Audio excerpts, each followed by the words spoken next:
welcome to an unscheduled edition of Street Apologist Live. I'm your host, Vocab Malone. It's Saturday, January 13th, 2024, about 10 after 10 here in Mountain Time. This is a Christian urban apologetics program. I'm your host, and we serve the underserved and look into the overlooked. So that's what we do, and that's what we're here to do. So I'm glad you're here. What happened is I did all this research, watching a lot of videos.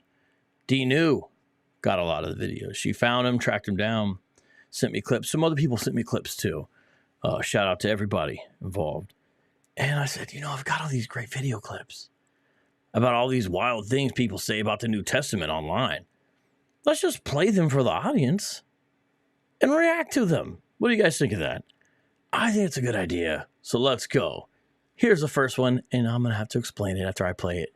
Let's go. Like this video, by the way. That's right. Subscribe. Paul is a Herodian agent, then why did the gospel portray Herod as a monster? It's a good question. So let's start off with Romans 16:10-11. So Paul says, "Greetings, my kinsman Aristobulus," and he follows that by saying, "Greetings, my kinsman Herodian." Now, some critics will say, well, there were other people called Herod. Yes. How many of them had an Aristobulus in their family? The Herodian dynasty did. I don't think you can find another Herodian family that has that. Number two, 2 Corinthians is really what shows is really where the evidence comes in to show that it's not just a fluke. It's not just a coincidence what's going on. Let's stop right there already. So the three people on your screen, you've got on the left, I think his name's Gnostic Informant, something along those lines.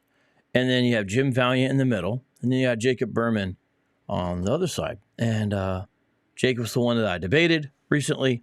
It wasn't interesting to hear him say, critics will say, he's talking about critics of him and Jim's and a few other people on the planet, their pet theory that in some way or another, a certain set of Roman emperors, specifically Flavians, were responsible for the creation and curation of early Christianity in order to have a pacified, Roman-friendly religion to domesticate the Jews. Okay? These critics will say, he's the critic, but he's not just a critic of, scripture. This isn't standard higher criticism stuff. This is way out there. This is maybe the only time I'm going to say this in my life, this next thing I'm going to say.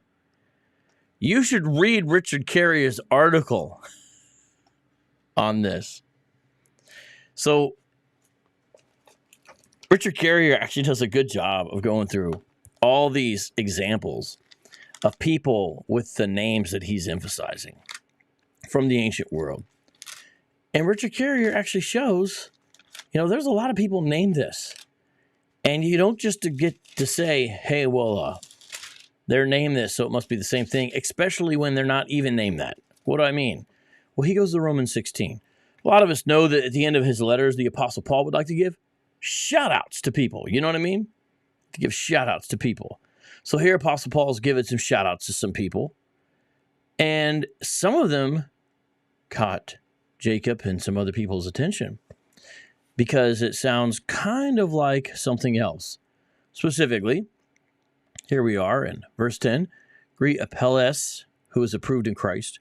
Greet those who belong to the family of Aristobulus. Greet my kinsman, Herodian. It doesn't actually say Herod, does it? And he'll say, well, it's a misspelling. It's a misspelling there, basically, or it's some kind of variant, or it's basically the same person. Well, it is a different name there. Oh, thank you.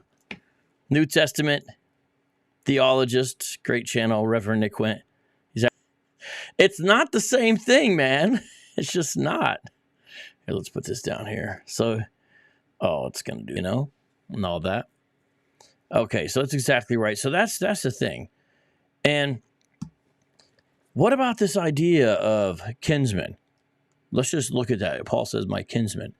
Well, when you look at Paul's use of kinsman there in Romans 9, how does he use it?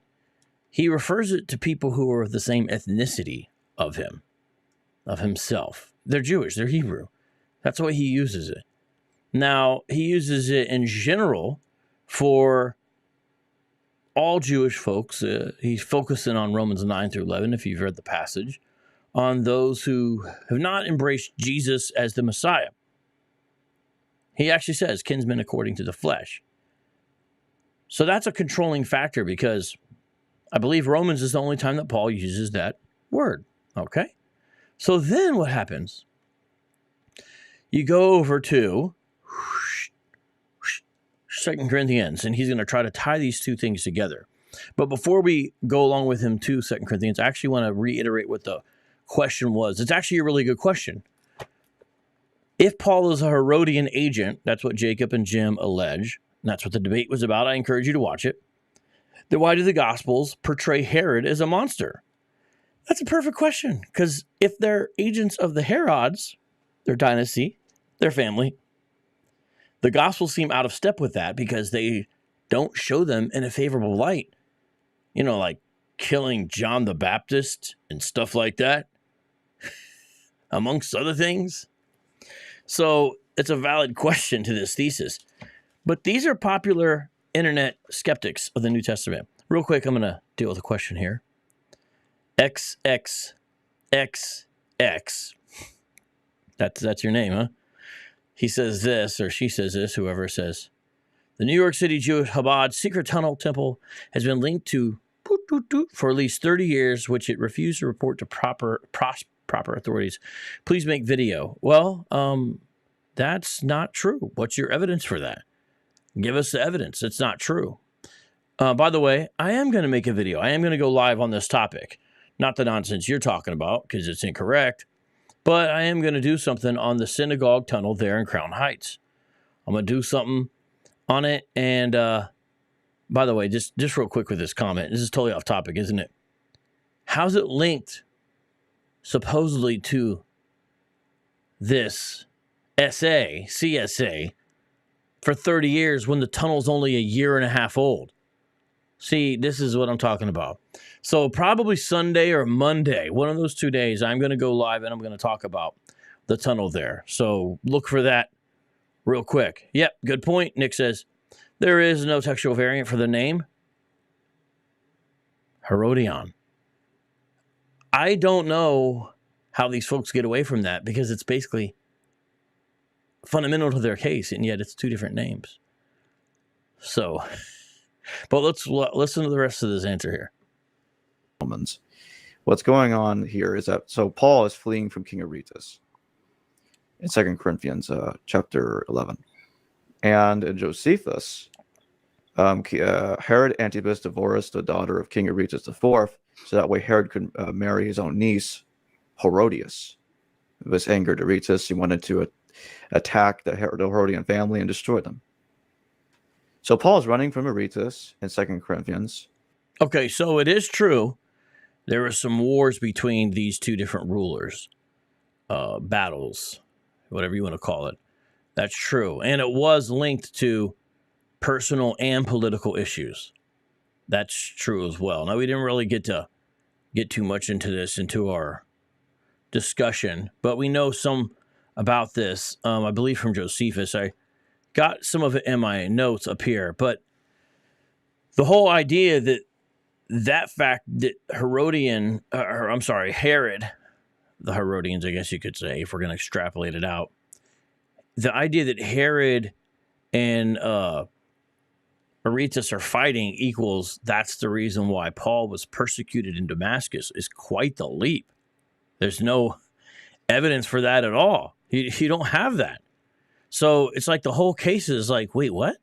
You don't get to just connect dots wherever you want. I'll bring up my notes in a little bit here and talk more about this. Okay, I think it's right here. Yeah, just give me a second. But here's why I bring this up. This stuff is not standard in the academy. I'm not saying it'll never get there. You never know, right? But the idea that Romans inventing Christianity is one of the many theories that people come up when they want some kind of alternative theory for the history of early Christian origins.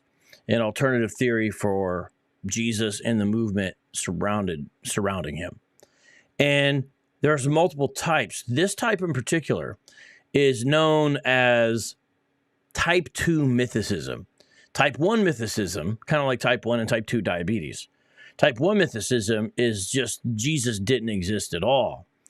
This is sometimes called type 2 mythicism. A little bit different there.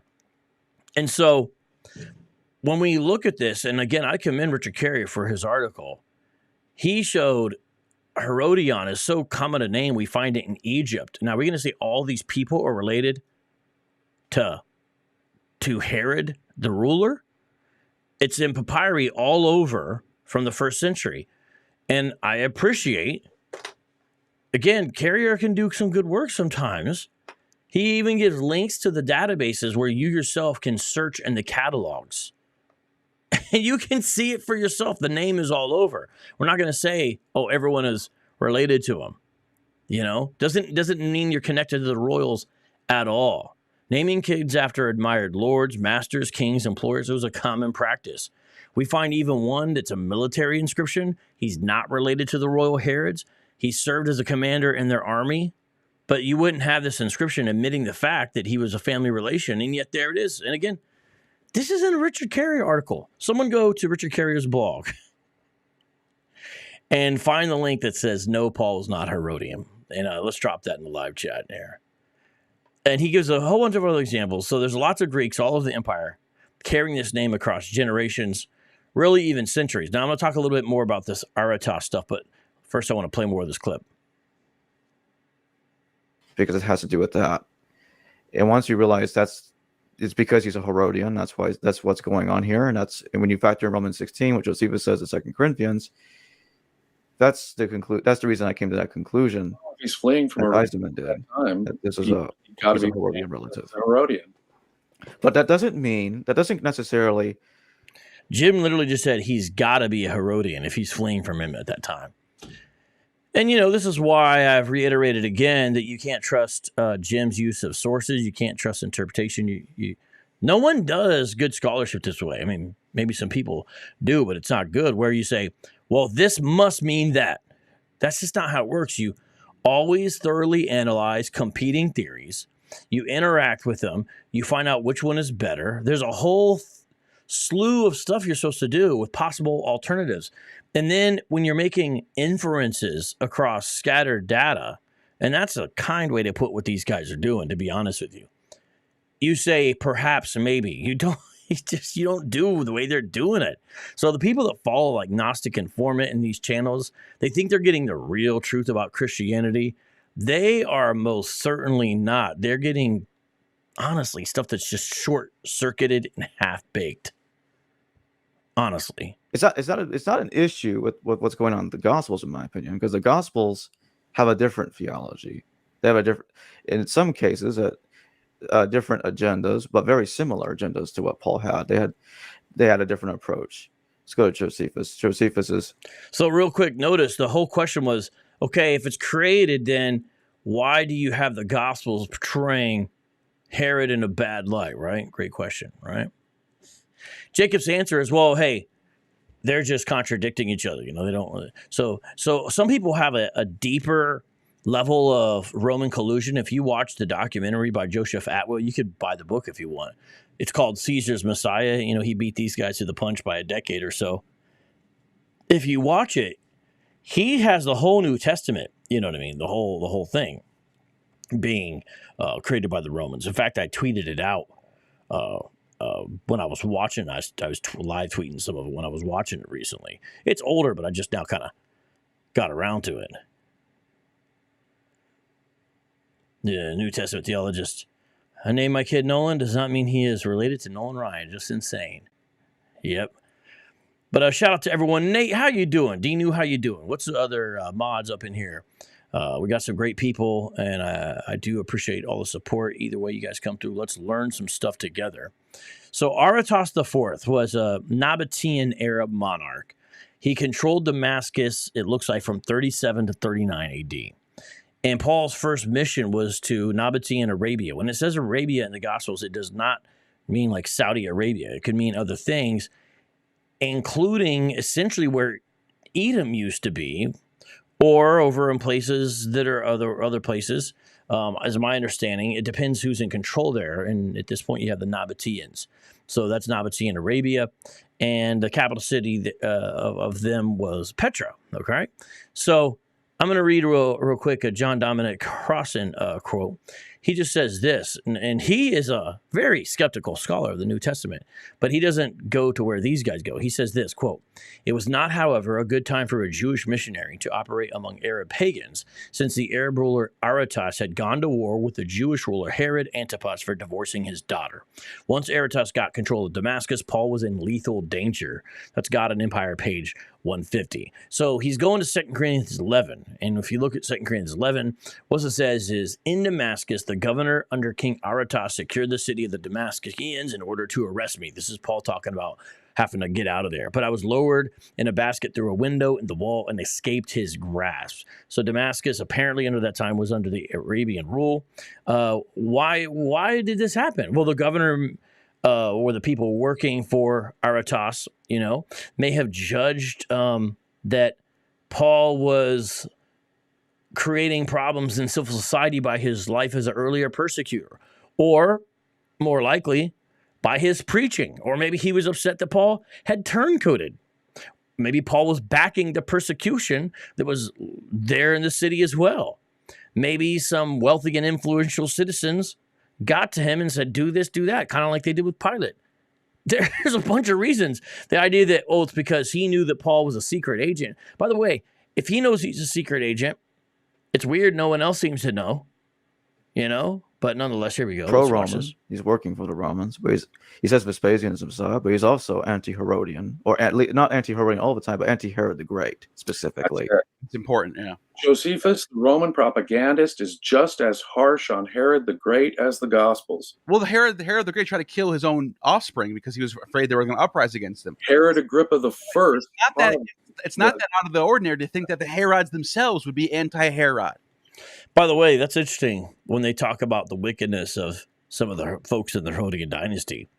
Yeah, that's exactly right. That's exactly right. And the gospel portrayal matches that perfectly. And the portrayal in the book of Acts as well. When we say, "Hey, look, this is in the record. This happened." What? Herod, the king of the Jews, slaughtered all the babies under 2 years old. Right? Remember that? What do these kinds of guys always say? "There's no record of that. That must have never happened." Well, there is a record of it. It's just in one place. We don't have any outside corroboration, but there is a record of it. Do you see how they just discount the gospel as a record of any kind? And then not that instance, but once you have it in two places, then you have it, there's more than one record because the New Testament is multiple books, So I hope everyone understands that. But it's like, yeah, these guys are really cruel. We don't have outside corroboration for the slaughter of the innocents, but that's the kind of guy Herod, the king of the Jews, so-called was. So they recognize it here. By the way, calling Josephus a Roman propagandist is a little unfair. It's true that Josephus saved his own skin, became a Roman guy, instead of dying with the rebels at Masada. But ultimately, he has multiple interests. He's trying to survive. And he wants to commend the Jews in a way to Rome. And it's almost like his penance. It appears, we'll talk about motivations, but also maybe he just wanted to have an accurate history as best as he could. There's all kinds of ways to understand what people do. And it's just interesting. Yeah, if anyone was a Roman agent, it would be Josephus. Well, he, in a way, kind of was, But yes, Walsh says, "Have you seen Creating Christ vocab?" It's his documentary. Yes, he also has a book with it. I have the book as well. And he makes it available. You can buy it on Amazon Prime. I believe right now, actually, you can watch it for free on YouTube, the Creating Christ documentary. He's trying to be Joseph Atwill 2.0. Well, Josephus gives Herod the Great, the Roman propagandist Josephus gives Herod the Great this gruesome worm-eaten death that's divine punishment for all his horrors.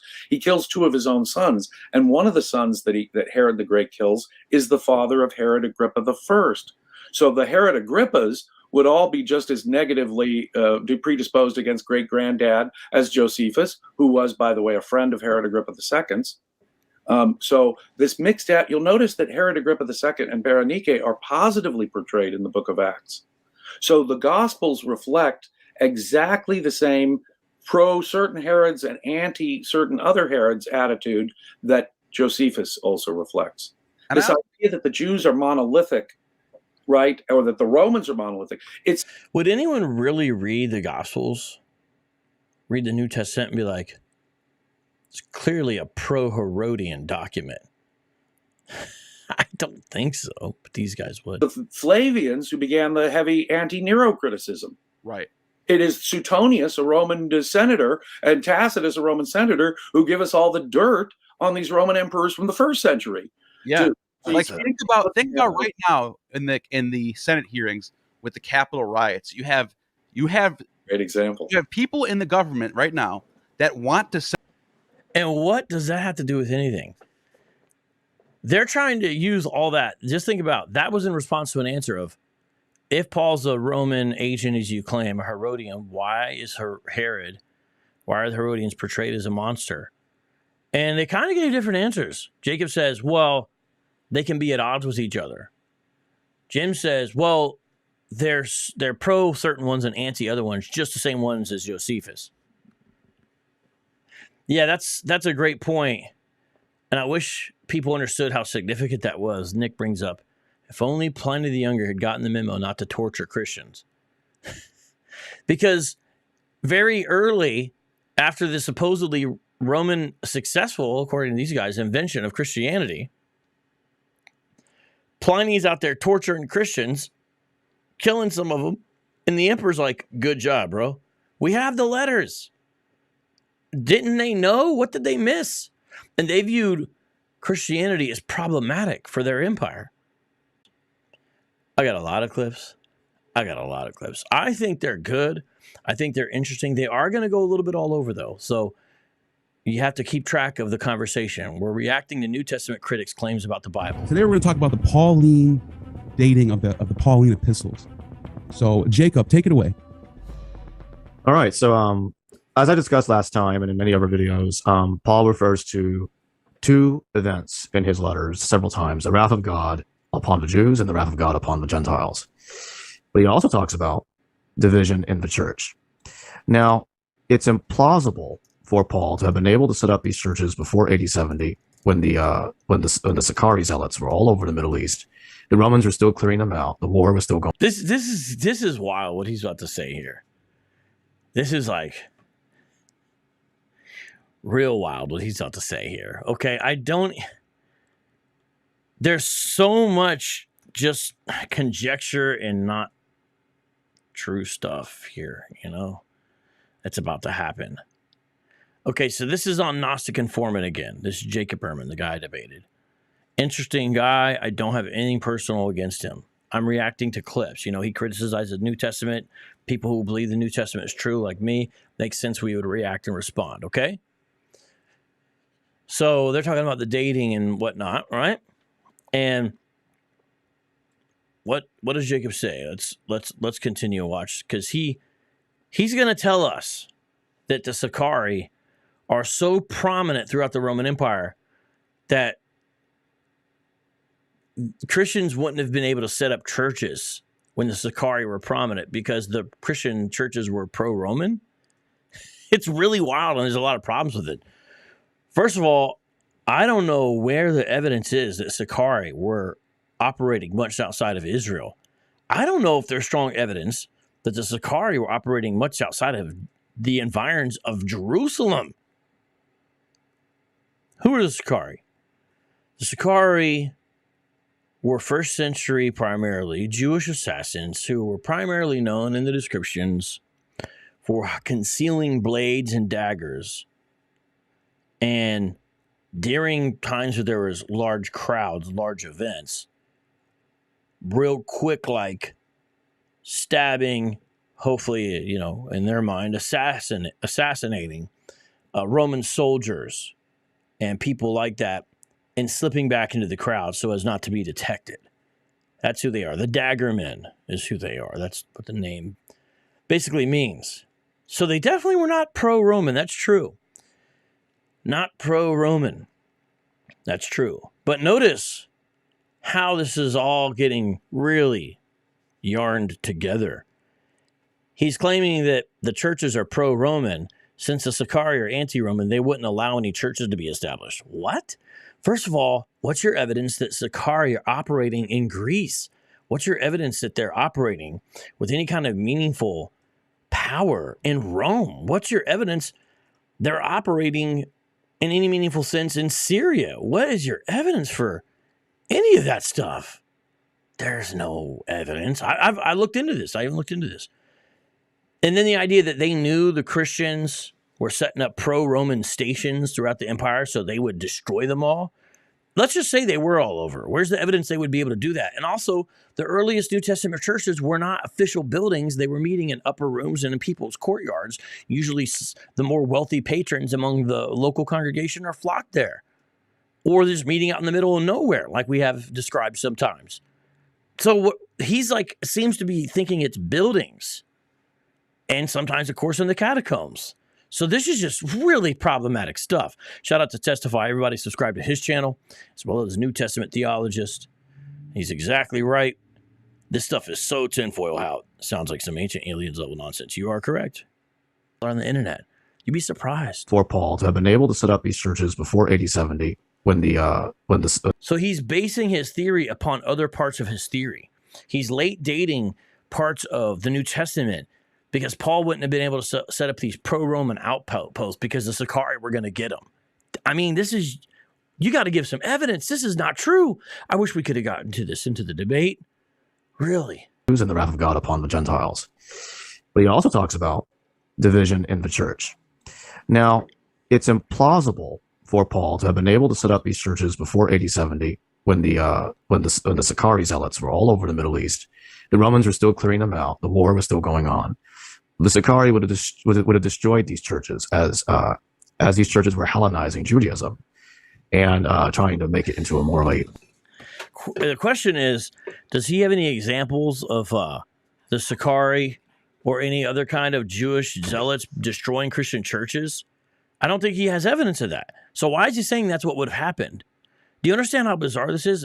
And again, I don't think people realize there's probably more channels on YouTube dedicated to New Testament talk, maybe that are unbelievers, than are believers, or at least the popular ones. I could tell you that.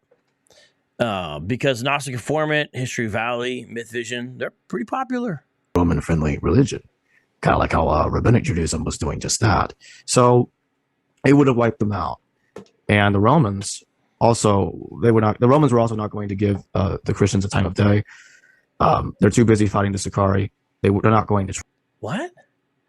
So is he trying to say that they wouldn't have had a secret agent yet? What does he mean by that? Trust them yet.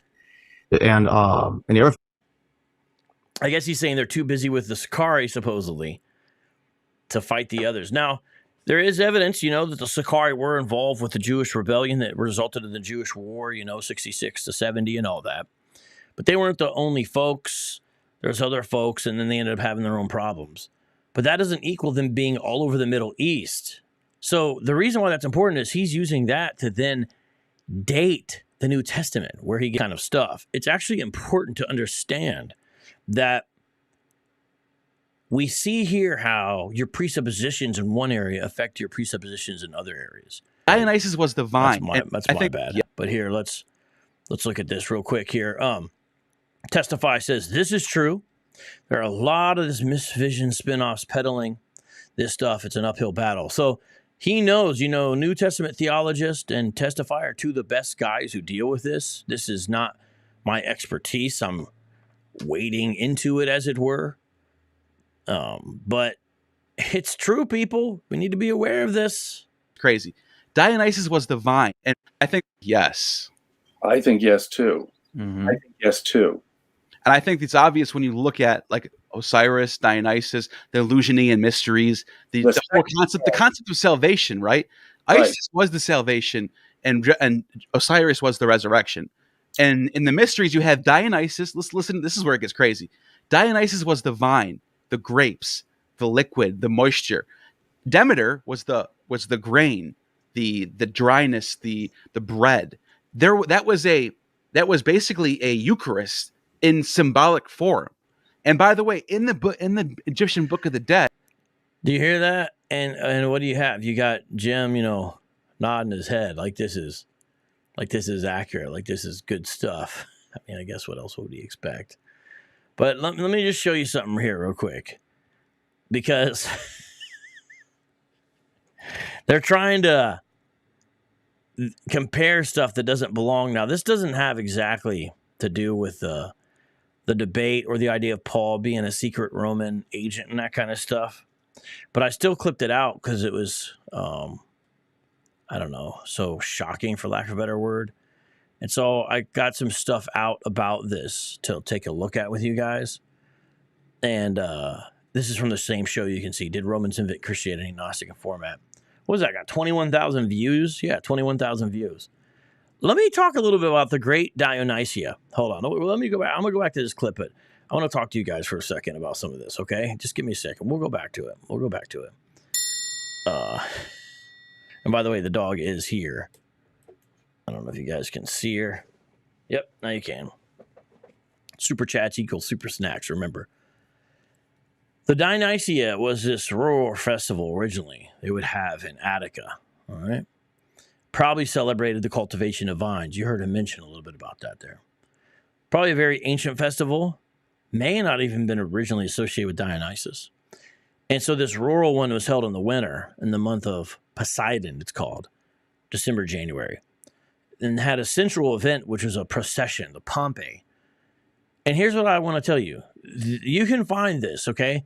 I don't know if I want to tell you to look it up, but you can find this. Even like in some of the encyclopedia type and even some of the Wikipedia articles, it's other places too, but those are easy resources for people to find. Let me tell you something real quick here. The central event of this Dionysia, this is this festival that was about the cultivation of the vine. Do you know what it was? The procession, what was one of the main things they carried? Something called phalloi. Not sure if I'm pronouncing it right. Phalloi. Yeah, there we go. What are the phalloi? Well, they're carried by I'm sorry, I'm having trouble reading my own notes because I know what I'm about to read. Is anyone kind of guessing what phalloi might be? Because they're going to try to compare this to Christianity. All right. The phalloi were carried by the phallophorii. What are those, you may ask? What are those? Okay, if you have young kids, which you probably don't anymore, I guess you might as well put them to bed. Go ahead and put them to bed because we have to explain what this is real quick here. And it's kind of weird. Okay, you may not want to listen, so if you're done, go ahead and check out. That's okay, I'll understand. They're basically giant male members. Huge, massive, like genitalia. That's what they were carrying.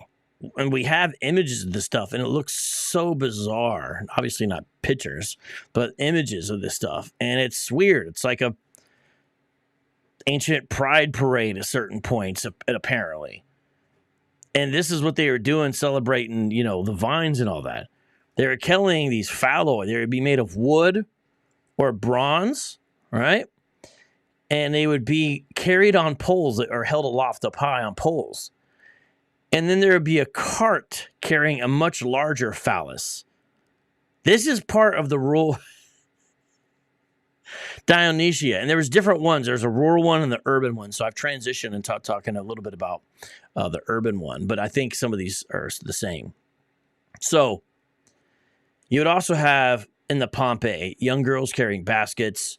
And they would have long loaves of breads and other offerings to Dionysus. They would have jars of water and jars of wine. And all these people had different names for the things they carried. There'd be singing, there'd be dancing, there'd be tragedies, there'd be comedies. But they would have giant schlongs made of wood or bronze aloft on poles, cart pulled by a much larger cart with a much larger the phallus is so large, the symbol that they're having, this wooden or bronze one, that they've got to have it on a cart. And so this is what they're doing. Yeah, they would be wearing really fancy clothes, and there would be all these different competitions, like flute competitions. They would have celebrity poets they would have, apparently. They would sacrifice bulls. And this is the one now transitioning to when they would do it like in Athens. And then there was another one, a second procession when they would do it in Athens called the Kamos, would be after the main Pompeii. And during that, they would just basically go through the streets drunk. My point is, this is what worship to Dionysus looks like. This is what celebrating Dionysus looks like.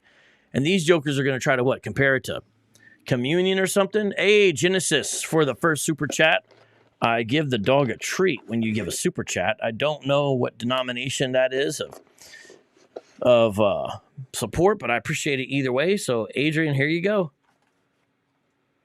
Thank you very much, Genesis. Appreciate that. She's happy. Okay, so what's up, Tony Tabana? How you doing, man? You up late, bro?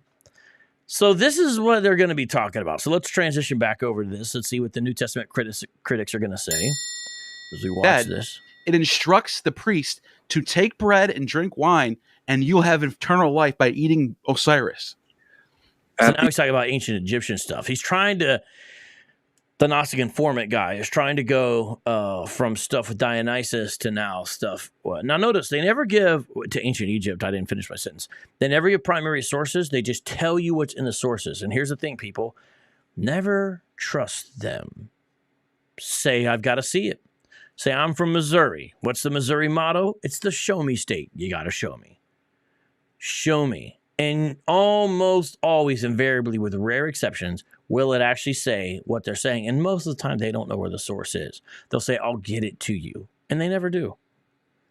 That's how these things go. If you don't like Christianity, you don't got to like Christianity, but don't be lying on stuff, because then you end up lying on the ancient Egyptians and ancient Greeks, too, even though they were carrying around phalloi. Eleusinian Mysteries. Eleusis is a town just outside of Athens in Greece. It held the most important religious festivals in the ancient Greek world. It's important. Adopted into these mysteries is to get the secret of eternal life. Yep. And the deities worshipped there, first Demeter, the harvest goddess of grain, and then the wine god Dionysus. Now, the blood of the wine god is consumed. Literally, that's how they saw it. Right. Now, it makes sense that wine would be the blood of the grape god, right? But how it makes sense as the blood of Jesus is a little less understood. So it appears that Jesus is simply stealing this aspect from the Dionysian cult. Really? That's what it appears? Hey, Jim Valiant, have you ever heard of something called Passover? Passover?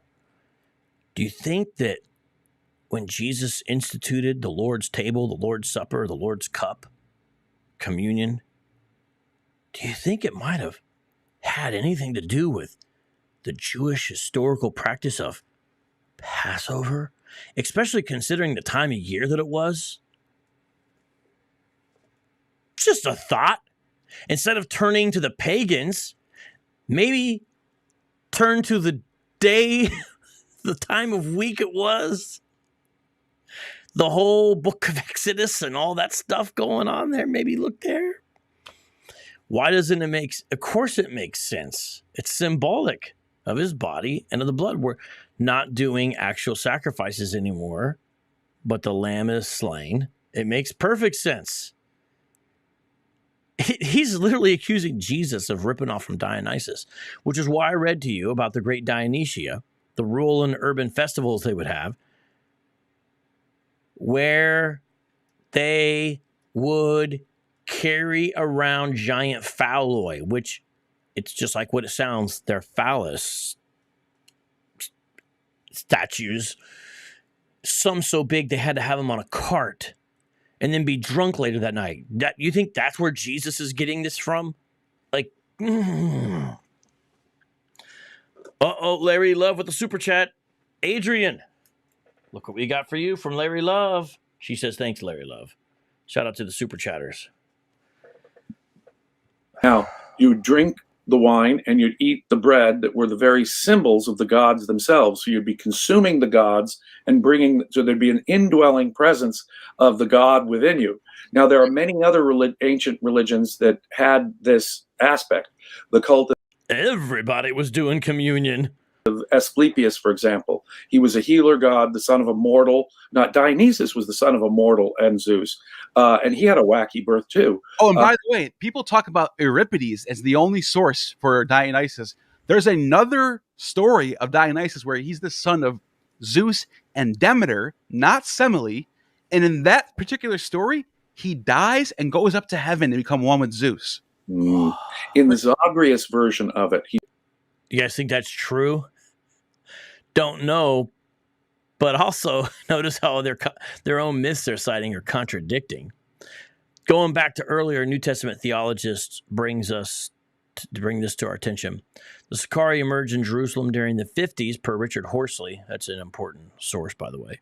Paul wrote most of his epistles before 52 per Douglas Campbell, so this dude is whack. True and true and true. So his point about the Sicarii probably does not apply to Paul, as they were foreign in Jerusalem, and Paul was probably elsewhere and already had established his churches. Yes, and that's what he has to try to say. They're all over the Middle East. Torn to bits. Yeah, you got 3 stories. Yep. Exactly. And so these are called Orphic, sometimes called Orphic mystery cults. And the typical pattern is the hero is semi-divine. He suffers on earth, suffers a martyr, ignominious martyr death on earth, and then gets an apotheosis, becomes a god. And his suffering on earth and his apotheosis is the hope of afterlife that he gives his followers. A classic example is the healer god Asclepius. Well, some interesting things about that. The prologue of John, for example, one key place, shows us that Jesus didn't go up to heaven and become one with God and experience divinity after his death. On the contrary, in the beginning was the Word, and the Word was with God, and the Word was God. And yet he came and dwelt among us. Philippians, from Paul, describes this of him as this action by Jesus, the incarnation. The humility of it is essentially laying down rights and privileges he had as being one who had equality with God the Father. So it's not even like what they're saying. Just want to point that out. You guys want to watch some more of this stuff? This stuff is popular. This is stuff that people are being influenced by. This is stuff that people will repeat when you talk to them. Let's go to the next one. This is a 16-second clip. Very short. Very, very short. Or if it was not part of the Flavian cult at that stage. Well, speaking of Pliny, some of your critics will try to say, well, Pliny and Tacitus, they talk about Christians, but they don't seem to be aware that Christianity is essentially or based upon Roman propaganda, that the government was involved in it. Well, it would be a threat to Trajan even if it were. Similar to the first clip we played as far as the question, but I want everyone to understand how important this is. Now, I have it sped up, so it may be problematic. You may not be able to properly hear it, but I want to replay this again. Or if it was not part of the Flavian cult at that stage. Well, speaking of Pliny, Speaking of Pliny, why is that important? Pliny the Younger, that's a name you should become familiar with. Sometimes you actually hear Pliny the Elder. That's his dad who died in a little accident. Kind of sad. But Pliny the Younger was this little, kind of governor guy. And he was a good old Roman, and he was over there in Bithynia, and he was persecuting Christians, but he wanted to write to the emperor, make sure he was doing it the right way. So he writes to him, what is it, 112 AD? Nick, you can tell me. Testify, you can tell me. I think it was 112 AD. Says, hey, am I doing it the right way? The emperor says, pretty much. Make sure you do this, make sure you do that, bada boom, bada bing. And so the point is, these Romans are writing and telling us about their persecution of Christians and why they're persecuting them. They tell us why. And it seems like they don't know that this is a Roman invention designed to help Rome control the Jewish population. They just don't seem to know that. Maybe because it's not the facts, not true. Critics will try to say, well, Pliny and Tacitus, they talk about Christians, but they don't seem... Tacitus. Now that's important. Yeah, 112. Okay. I'm not entirely old. I got that right. It was 112 AD. So understand that's less than 100 years from when Jesus is on the earth. It's relatively early there when we have these letters. You can get them. What about Tacitus? That's a Roman historian. Testify, when did Tacitus write his Annals, section 15? Can you tell me that? Now, when I challenged James Valiant once, the man in the middle of the screen, I read to him large chunks of Tacitus to prove that he was lying about what Tacitus had said. And then I said, you can't trust what Jim says because, look, Tacitus doesn't say what he just said. That's a different issue. He ran off and now won't debate me. But the other thing is with that is that Tacitus, he clearly doesn't like Christians. Well, no. I got you, testify. What you're saying is Tacitus was talking about events that happened at 64 AD. Correct, yes. But I was just asking, when was it that Tacitus wrote? But by the way, he is right. Annals 15, the section I'm referencing by Tacitus, who acted as a historian in this capacity when he writes his annals, he is writing about events during the reign of Nero around 64 AD. Yeah, I think he wrote around 115, though. Yeah, there we go. I think that's right.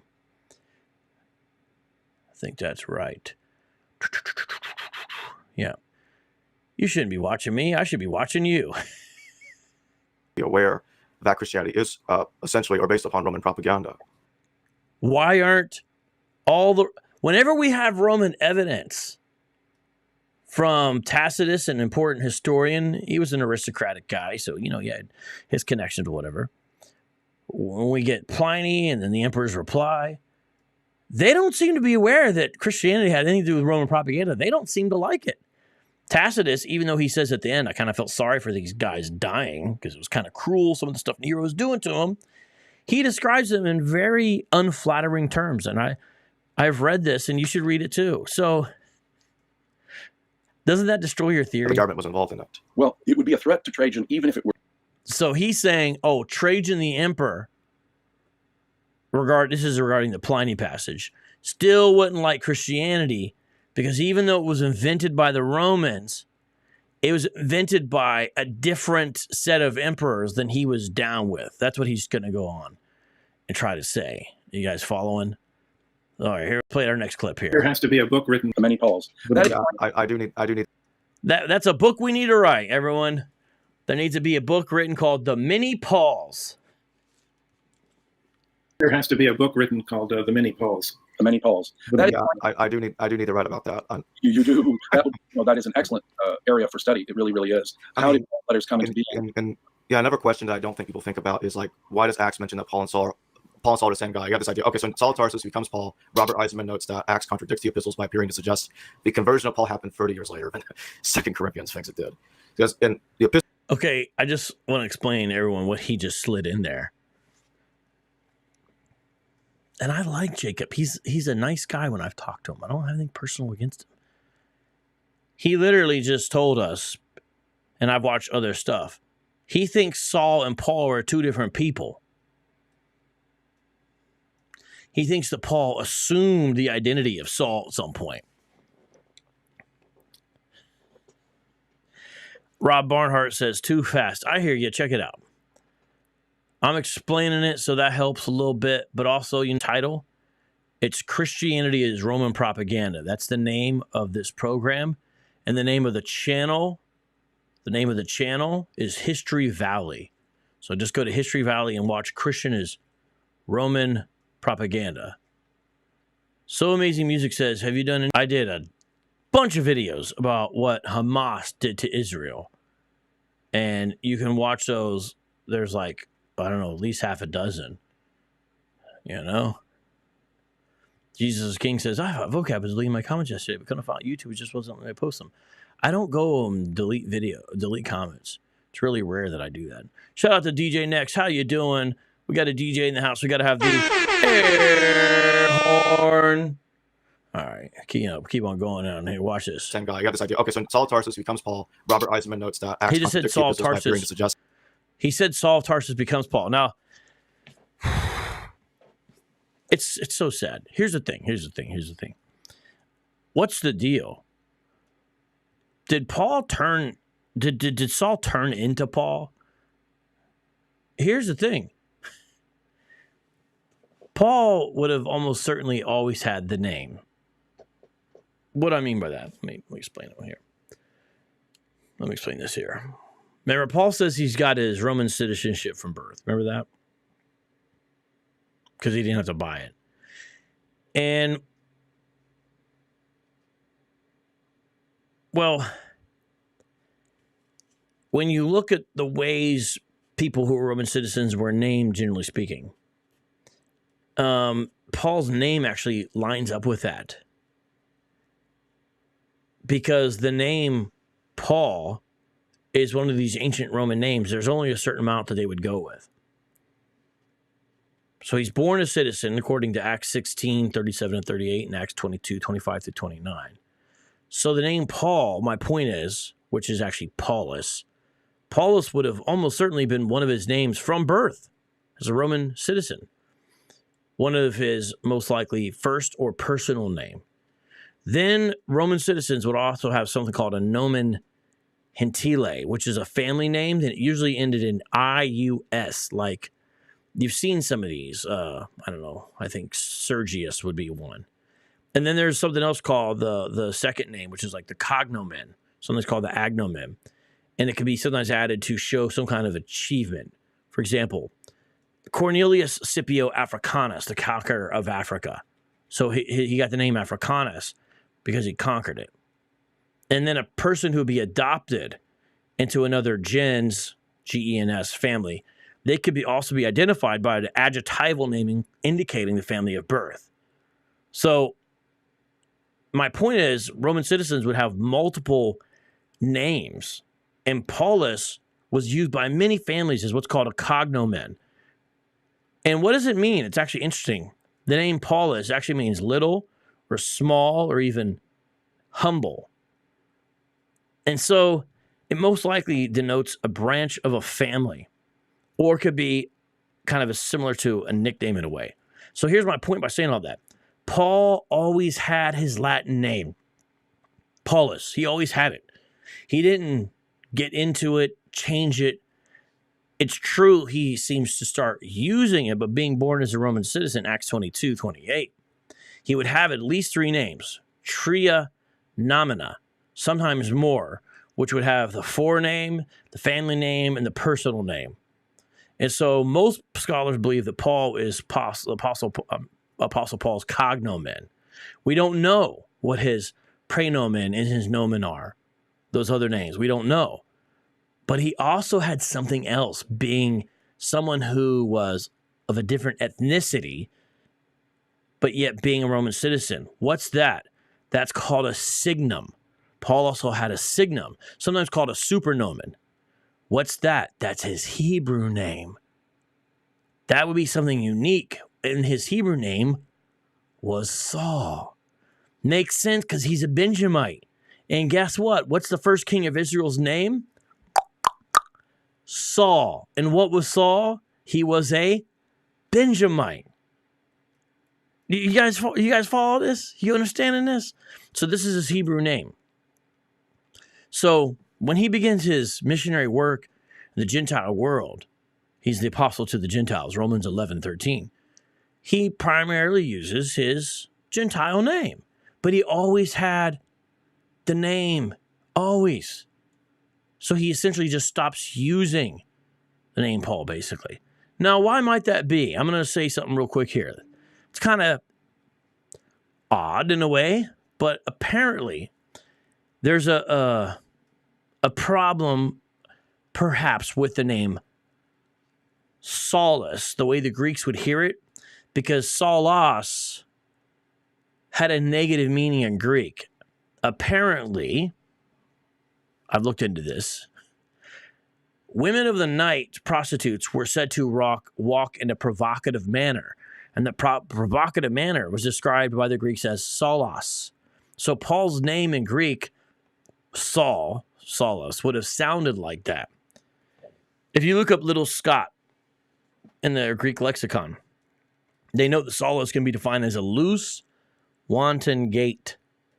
So that can be problematic because the adjective would essentially sound like effeminate or conceited, something like that. And so he wouldn't really want that association.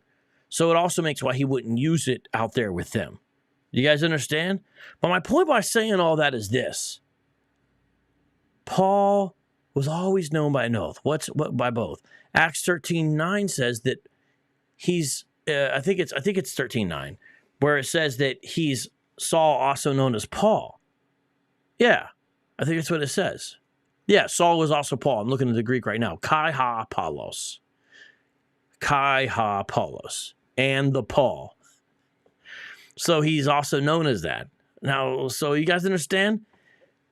It's not a different character. It's not a different name. This would have been his Hebrew name as a Roman citizen.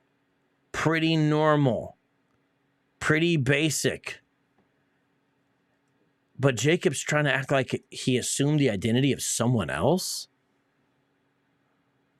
The conversion of Paul happened 30 years later than 2 Corinthians thinks it did. Because in the epistles, or what is deemed to be the authentic bits, Paul's conversion happened in the 30s, but Acts seems to think it happened in the 60s. Which is it? It can't be both. And why does Paul never mention he was Saul? What? Because he wasn't Saul, bro. Why does Paul never mention that he was Saul? Unless he's trying, if he's saying like that he took on the identity of this person. Oh, I see what he's saying. Sorry. He's trying to say, why does Paul never say that his name was Saul at one point? See, this is where you get into the wonky territory. Unless someone says it, it's not true. Why would he have to say that? Who would he say it to? What would be the point of saying that? I've had different nicknames throughout my life and different mispronunciations people give me.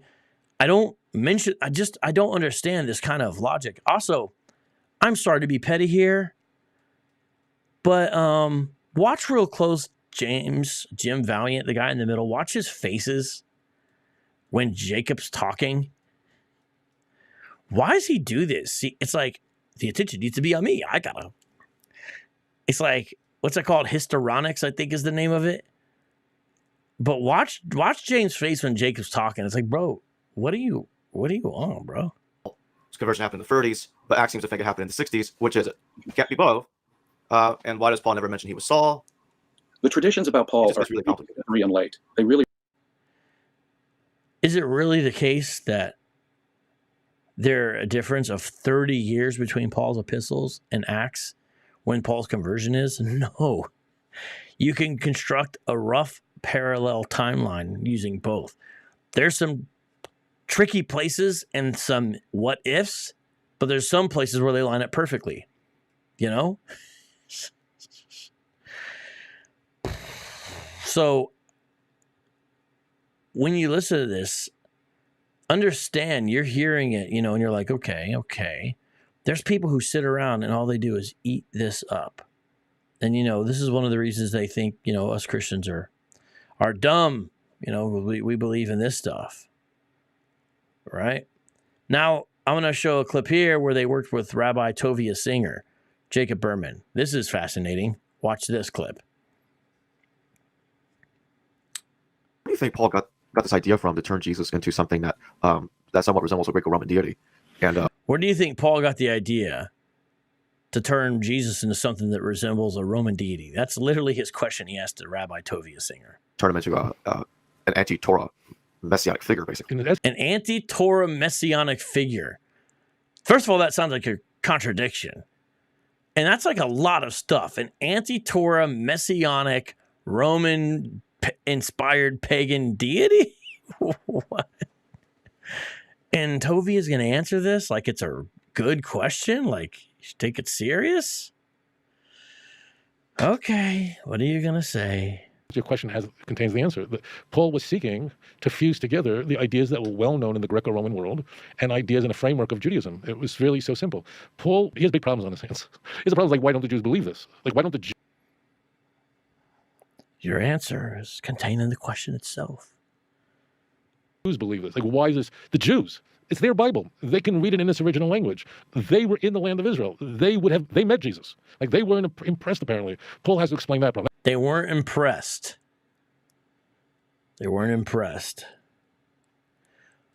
Well, with all due respect, Rabbi Tovia Singer, can you name any first century rabbis who have a massive following that exists today all over the world?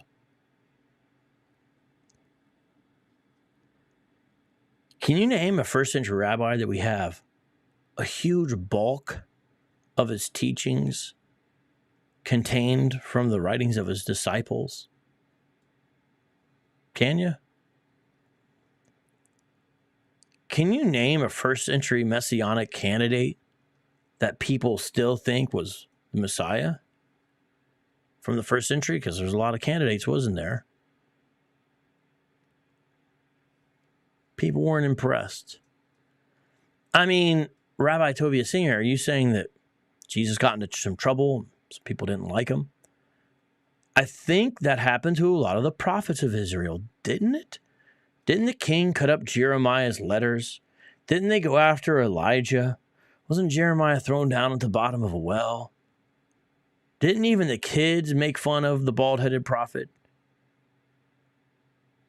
Should I go on? You see what I'm saying? The prophets were rejected by the people. That's pretty normal, isn't it? Yeah. Do you think there was more prophets of Baal that day on Mount Carmel or prophets of Yahweh? We know the answer, don't we? Isn't it the case that there is even worship of Tammuz taking place within the temple environs? Remember the vision of Ezekiel? You see? So it's a question of how could this be what the Lord is doing, where the Gentiles believe, but more of them do than us. By the way, it's easy to be outnumbered because there's a lot more Gentiles, first of all. But all these were folks originally Jewish. We read a Jewish New Testament with the exception of Luke. You know this, though. You know this. A big problem. It's a big problem in the Christian Bible. Why don't the Jews believe? Everyone knows the Jews are fairly clever. Like the Jews, like why didn't they? So Paul has to explain this whole thing was a grand mystery and no one could understand it. So, roughly speaking, so far, Rabbi Tovia Singer was outlining with some stuff thrown in there some of the concerns in Romans 9 through 11. I got you. But then he says Paul's answer is, well, it's a mystery. That category, mysterion. Huh. What's going on with that? It's not what he's saying it is. Unless you're saying something else I'm not understanding, okay? If you read through Paul, this category of mysterion for him, what he's saying is that this is something that is concealed, but it's there in the Old Testament. This is something present in the Tanakh that's now uncovered or unveiled. It's not contradictory. It's not against it. But it wasn't revealed until the advent of Messiah. And honestly, doesn't that make sense that that would be the case? That does make sense that that would be the case. And there's whole books written on Paul's category of mysterion. He doesn't mean it like Scooby-Doo. You know what I mean? He means it in a very specific way, specific manner speaking. Makes that point in Ephesians 3:3, in 1 Corinthians chapter 2:7. It is a grand mystery. No one knew about it. He's got all that to explain. And this is the mystery religion. When we hear the term mystery religion. No, that's slippery. That's, Jacob's calling me. Hold on. Well, let me, okay. Hello. I'm live. I'm reviewing clips from your show.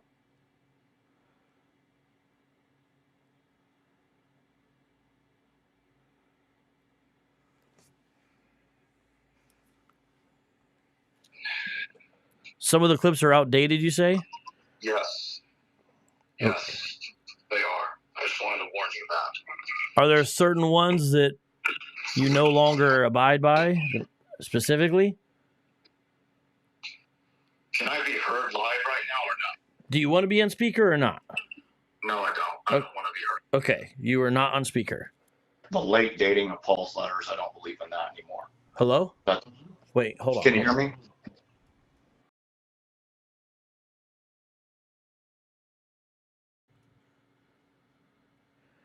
You don't. Do you want me to say that or not say that?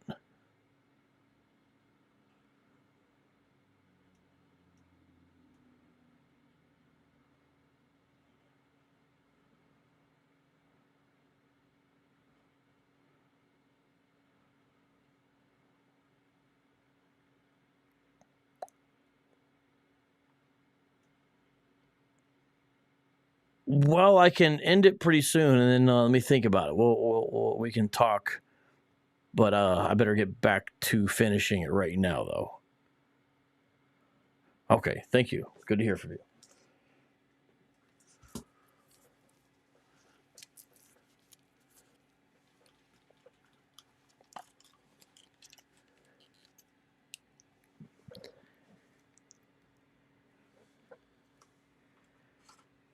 I'm getting a request to make this not a public live stream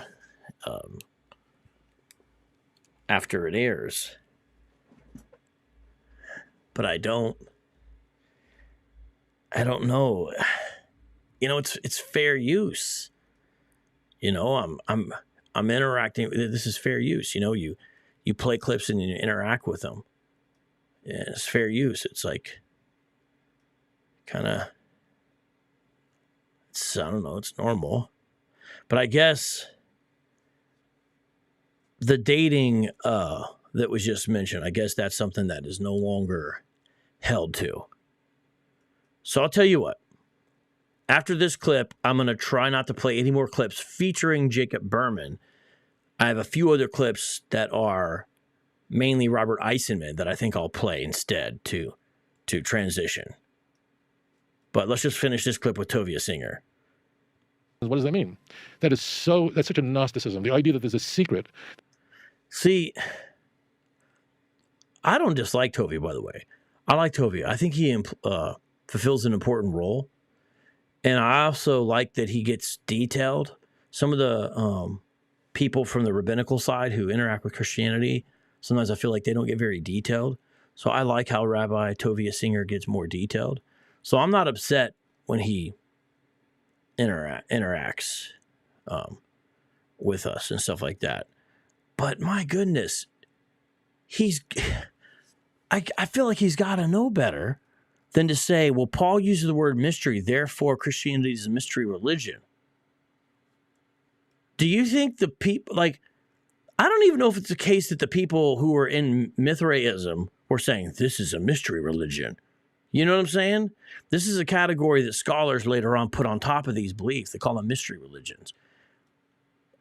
I understand that. I do think they said there's mysteries of Mithras or whatever, but I'm just saying it's a Greek word. You're allowed to use it in other cases. You know, it'd be an interesting thing, and I haven't done this, would be to look at the Septuagint and find out if the category of mysteries used and stuff like that. But nonetheless, let's just see what Rabbi Tuvi is. I just, Christianity is so much different than these mystery religions. First of all, it's very public. You know, the writings are public. They would have visitors, for lack of a better word. There wasn't secret rituals, the baptisms, the communion. You know, the non-members weren't supposed to partake, but they were aware about these things. You know, Paul talks about what if outsiders come in and visit you and you Corinthians are talking in tongues sounding crazy, you know?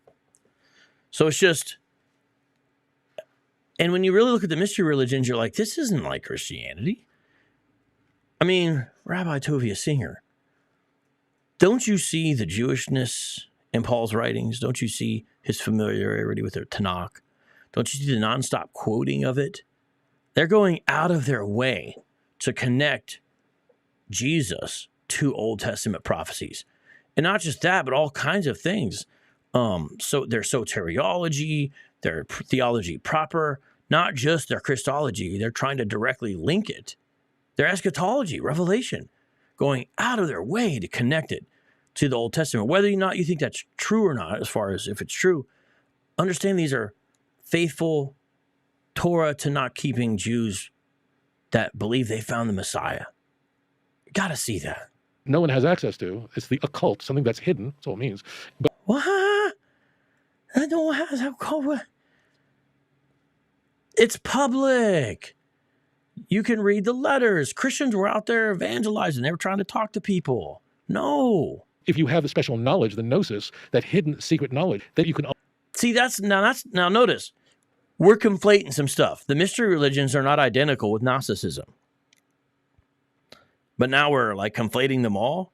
Because now you're describing Gnosticism. Even the quote on the screen, look at it. In former generations, this mystery was not made known to humankind as it has now been revealed to his holy apostles and prophets by the Spirit. Isn't that the same idea of what happened in the Tanakh? Yahweh communicates things that would not be known unless he chose to reveal them to people.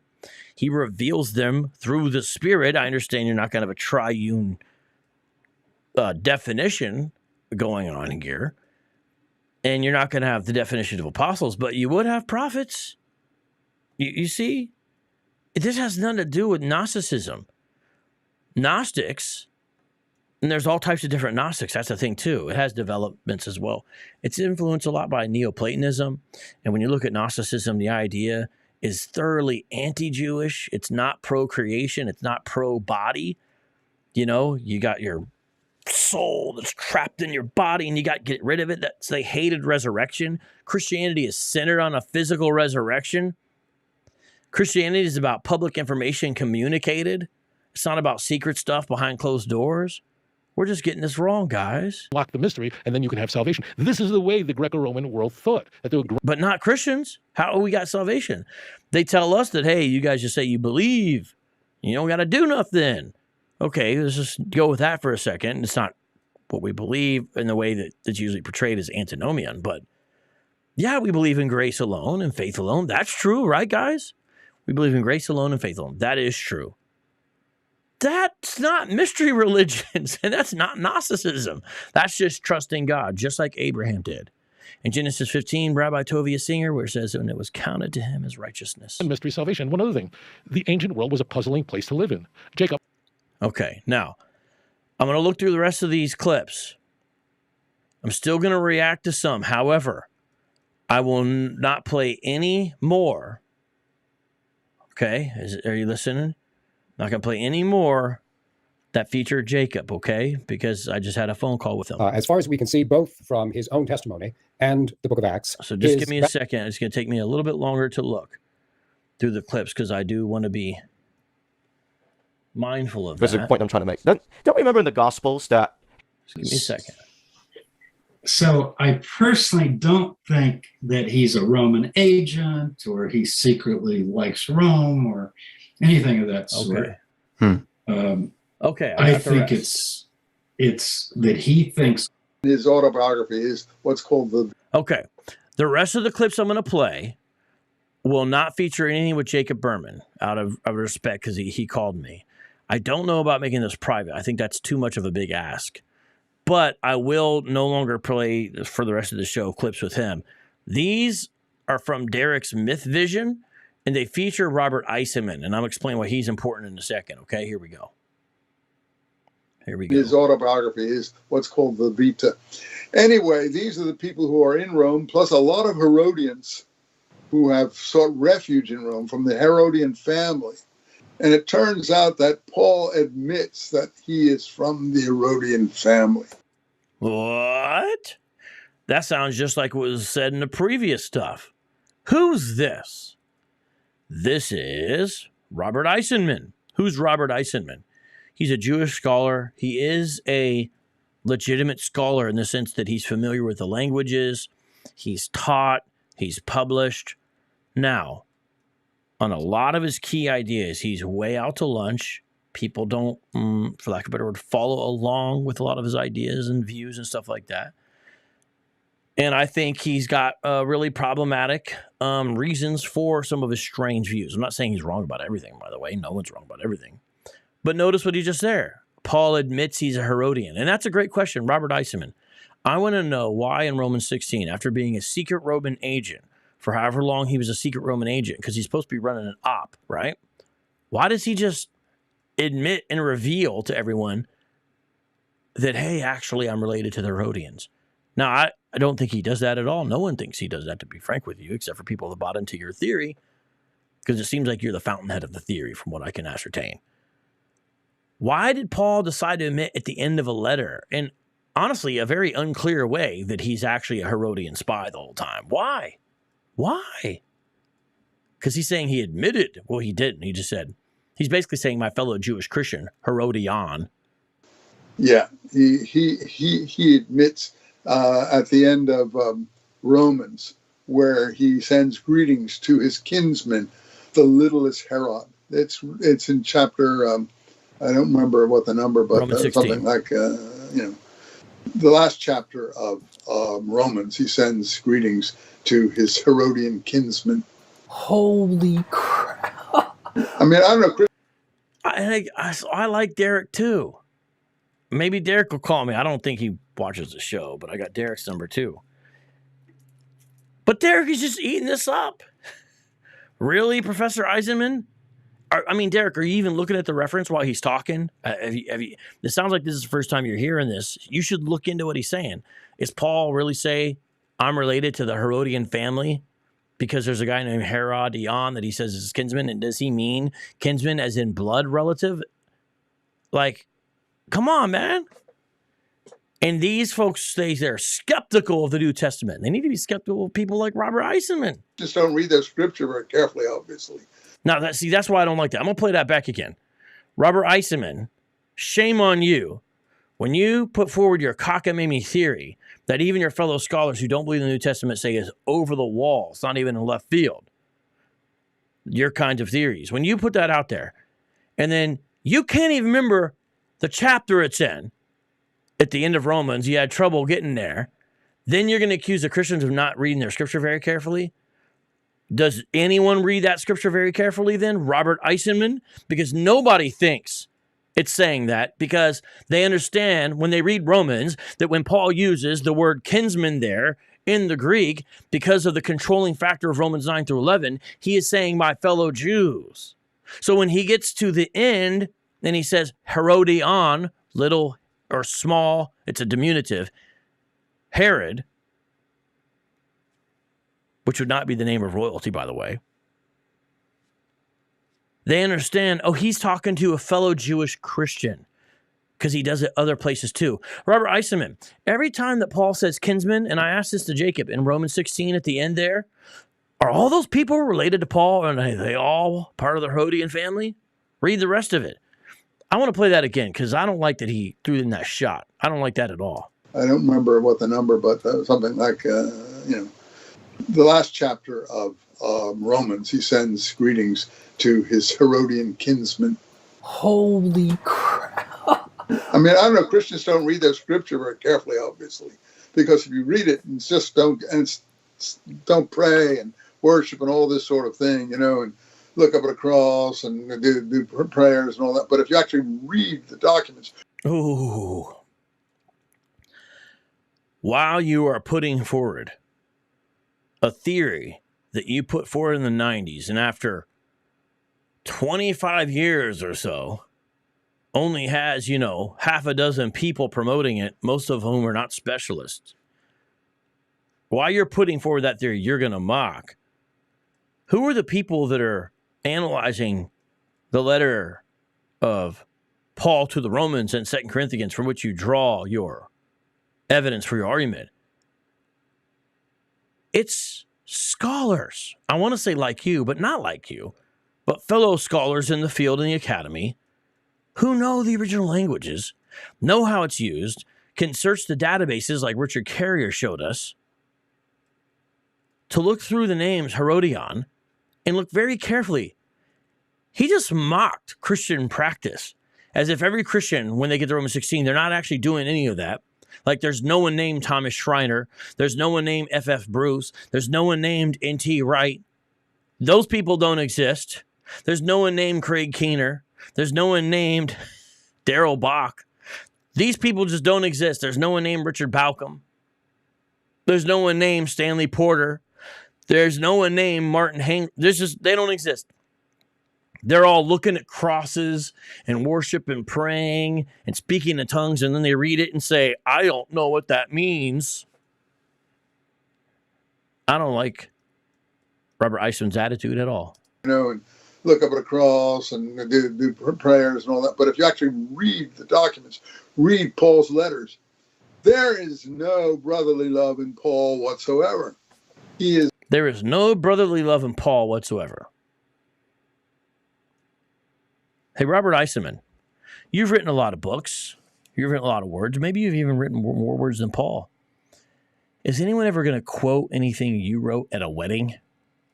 Robert Eisenman, anyone going to take one of your sections and say, this is something we should read at our wedding to celebrate our bond of love and our lifelong commitment to each other?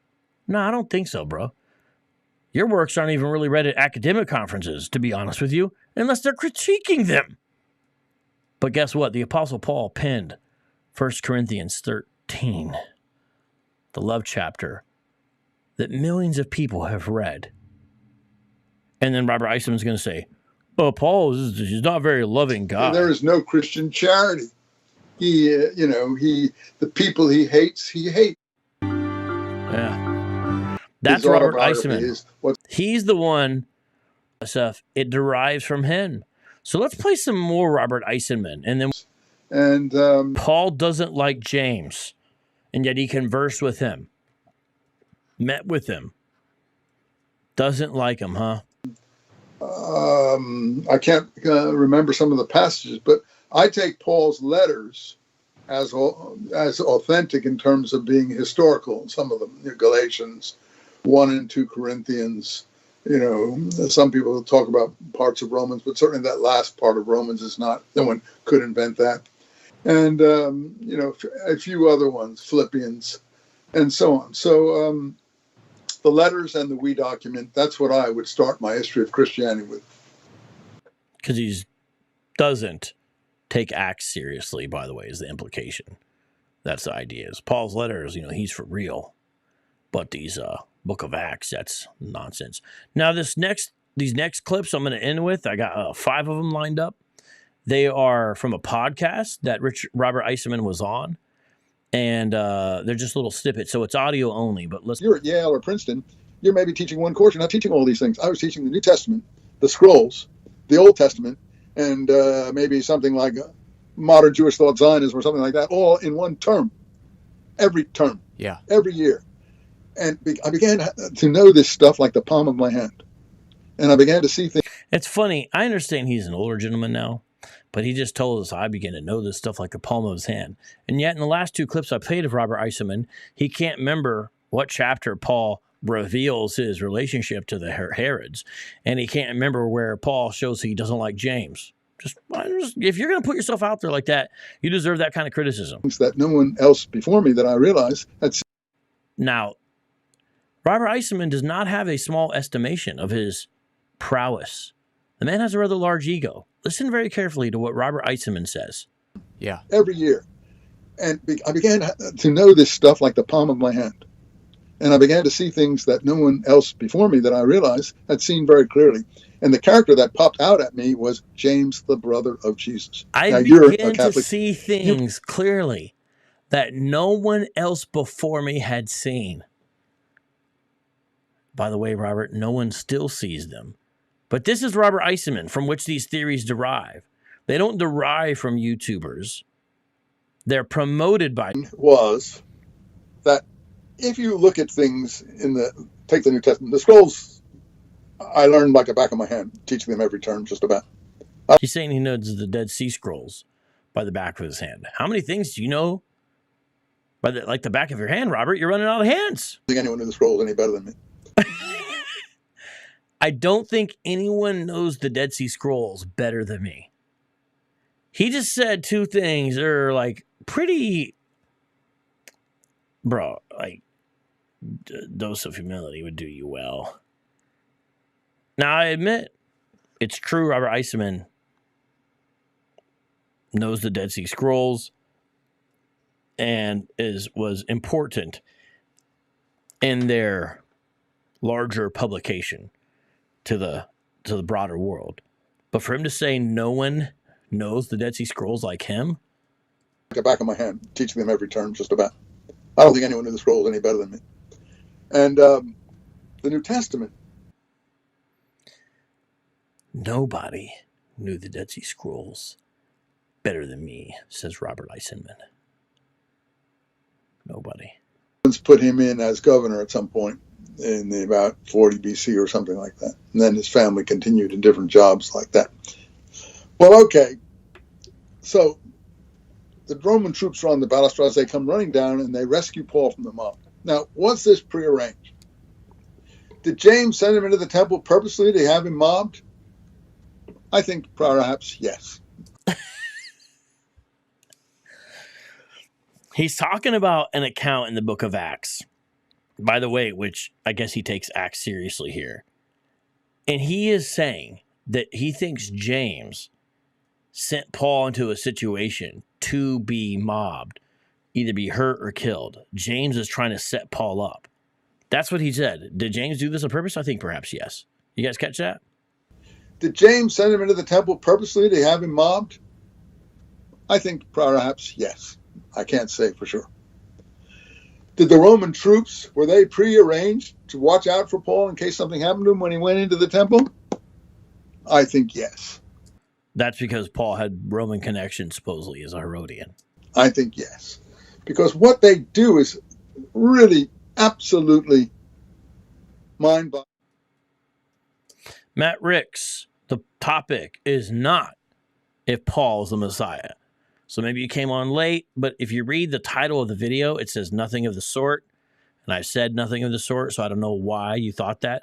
To be honest with you, you need to pay a little bit closer attention.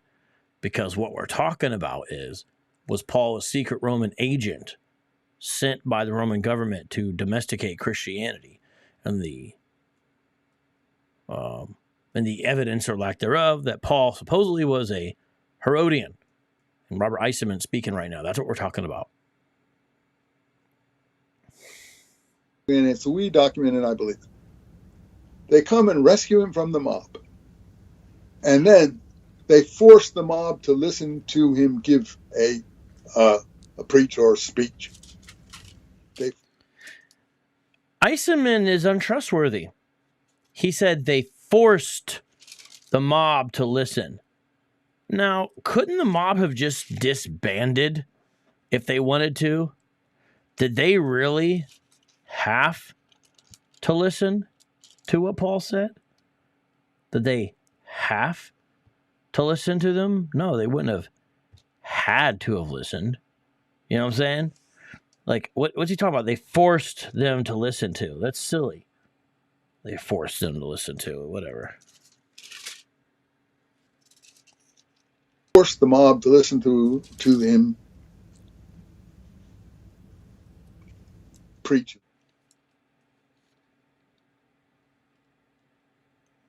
I want to call it that. Sure. And one of the words that is passed, he says to them, and they already seem to know it, you arrest Romans, do you? And he implies he's got a Roman citizenship. Where did he get his Roman citizenship from? I've written whole articles about this. Paul as Herodian. Mm-hmm. Why is Paul an Herodian? You've read Roman. So I believe that he's talking about Acts 16, I think. Because if you look in Acts 16, I think, is he talking about Acts 16 or is he talking about Acts 22?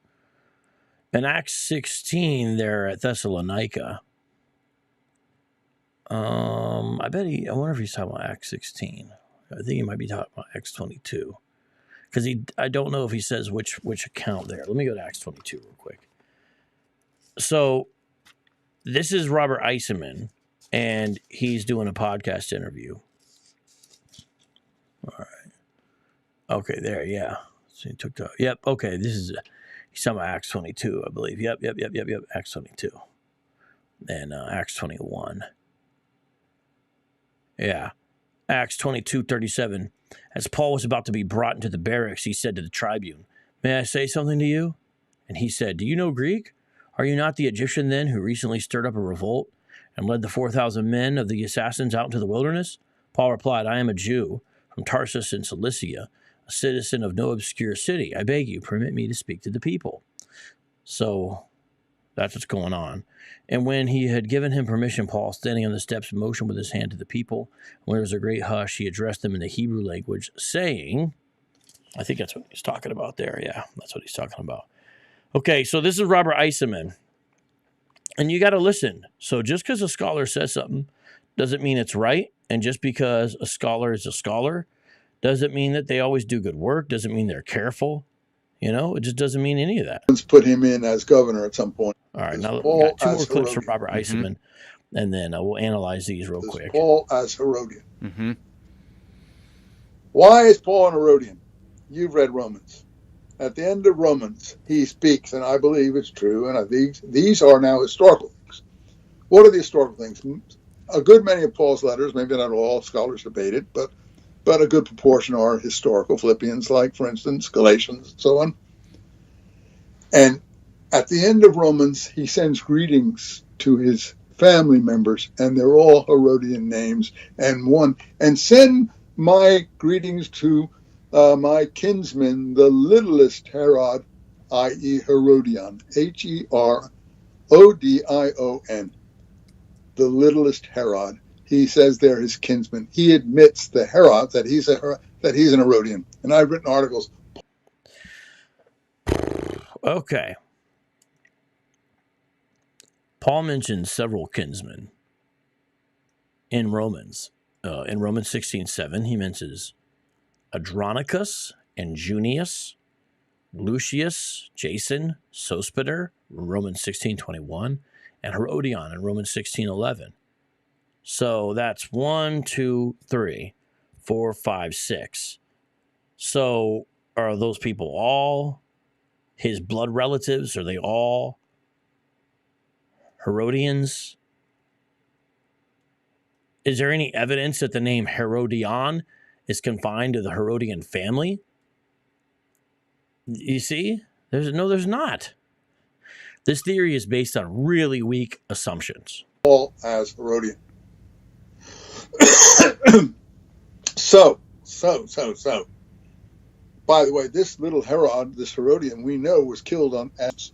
So the person he greets as his kinsman is actually one of the Herodian family living in Rome.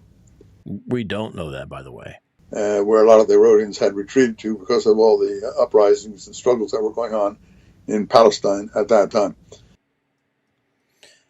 Is that true, what he just said? Well, there's not that I've seen evidence of. That's why people haven't really bought into this. This Paul as... All right, let's listen. That's another idea of mine. I really do, because he knows a lot about... Okay. This one's really wild, people. Eisenman just said he thinks that Paul was at Qumran. What does that mean? Qumran is understood to be the Essene community, usually. Even if they weren't the Essenes, which it seems certain they were, or let's say likely they were, because Josephus identifies the Essenes. Qumran's these caves, out there by the Dead Sea, and that's why you have the Dead Sea Scrolls, because they were found in these caves at Qumran, which is kind of close to the Dead Sea. This community is one of the factions most likely mentioned by Josephus, the Essenes.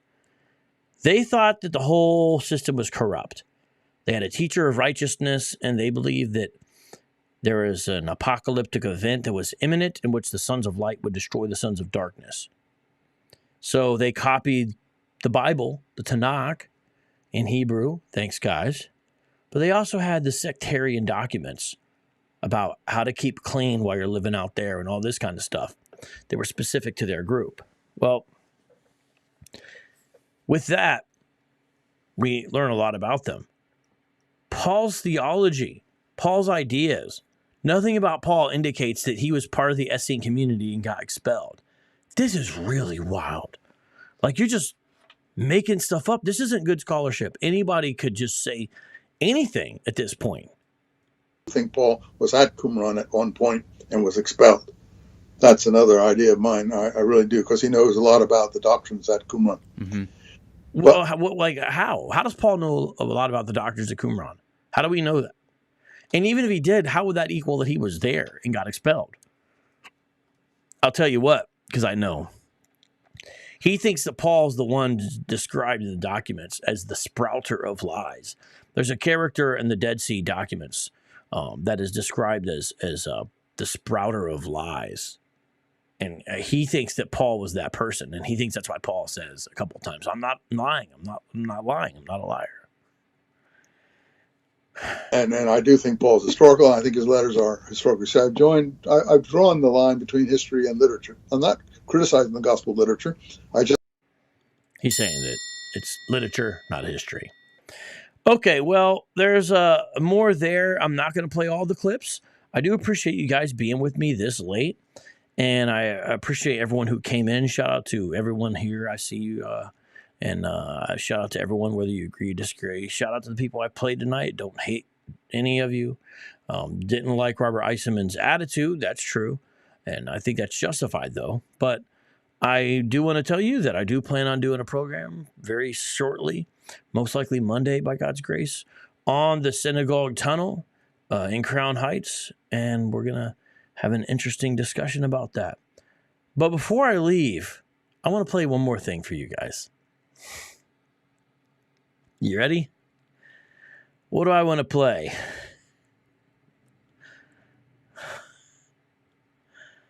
This has nothing to do with the show today, but I feel like I've just got to play this. IUIC just dropped a song at the end of their live stream tonight, a couple hours ago, and it's got like 40 seconds of a diss about yours truly. Listen to this. Let's just play this real quick. See what you guys think. You ready? Who am I? From the Judah tribe, for the 12 tribes did do or die. Vocab, you a hater. We the real Jews, you faker. When Christ come, he gon' chase you. Or at night bombs, then bake you. If Christ don't chase you, the bombs to bake you, the Savior's gonna enslave you. Yeah, we saving you for our succession. All praises for the blessings. Vocab gon' be a possession. Ha ha. I hope his heels hurt from the field work, and his overseer be a real jerk. His bones snap. What? How did this happen? So they just dropped a new song, IUIC, the Hebrews Lights, and it goes into like 30 seconds of detail about my future upcoming slavery. Let's analyze this real quick. Feel thirst. Now all nations gonna live cursed. After Israel is revealed first. Check my ID, I ain't playing. All nations gonna reveal earth. Yeah. All right, let's listen to some of these words here.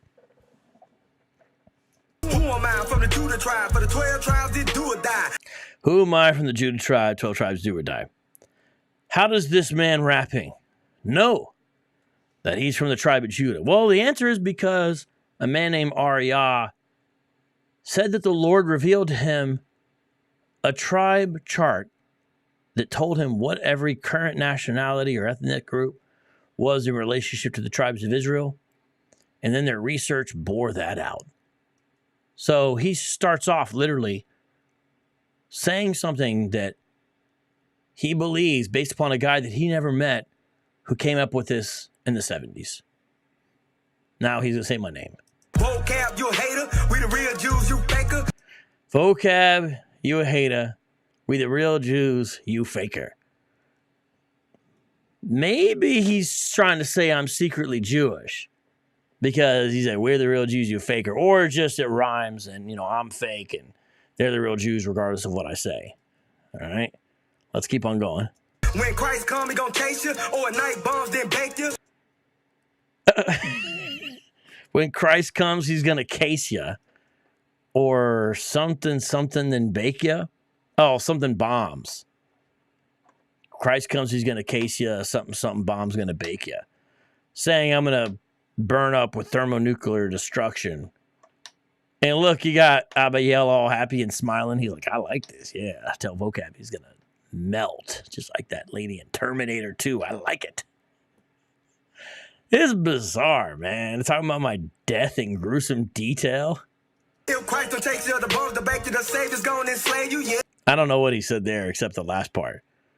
Savior's going to enslave you. News to IUIC. I'm already a doulos of Christ. Am I perfect? No. Am I a sinner? Yes. Am I saved by grace? Yes.